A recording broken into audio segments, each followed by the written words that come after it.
दुकानदार 44 रुपए पर केजी की दर से चावल बेचता है, जिसका क्रय मूल्य 40 रुपए था, यानी कि वो 40 में खरीद के लाया और 44 में बेच रहा है। यस और नो में जवाब देना। क्या इसे आप बेईमानी कहोगे? कोई दुकानदार 40 रुपए में चावल खरीद के लाया और 44 में बेच रहा है, बेईमान है क्या वो? यस और नो, इतनी सी बात से। नहीं या हाँ? बेईमान कैसे हो जाएगा भाई? बेईमान कैसे हो जाएगा वो? 40 में लाया 44 में बेच रहा है, भाई वो भी तो अपना घर पालेगा, अपना पेट पालने के लिए 40 में लाया 40 में दे दे तुम्हें, तब वो ईमानदार है। फिर वो खाएगा क्या भाई?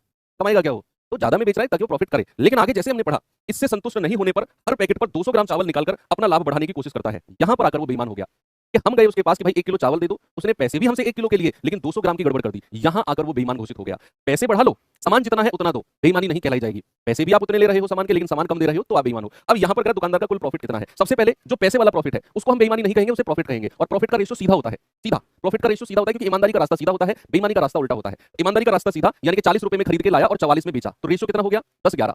यहां तक उसका प्रॉफिट था, तो प्रॉफिट का रेशियो सीधा लिखा हमने। सीधा बोले तो पहले क्रय मूल्य फिर विक्रय मूल्य। लेकिन जैसे उसने बेईमानी करी कि 1 किलोग्राम के पैकेट पर 200 ग्राम चावल वो निकालता है, ठीक है, प्रति किलोग्राम बोला है ना, तो प्रति किलोग्राम के पैकेट पर 200 ग्राम निकालता है और बेईमानी कर दी। बेईमानी का रास्ता होता है उल्टा। उल्टा बोले तो कि ईमानदारी से उसे 1 किलोग्राम का मतलब 1000 ग्राम देना था, लेकिन उसने 200 ग्राम कम दिया, उसने दिया 800। उसने दिया 800, तो 2 चौको 8, 2 पंजो 10, मल्टीप्लाई कर दो 40, मल्टीप्लाई कर दो 55, प्रॉफिट दिख गया उसका। कितने का प्रॉफिट है? 15 का। और परसेंट में बताना है तो 15/40 मल्टीप्लाई बाई 100, तो 5 दिया 15, 5 8 40, तो 3/8 गुणा 100 कितना होता है? 37.5%। 3/8 गुणा 100 कितना हो गया बचा?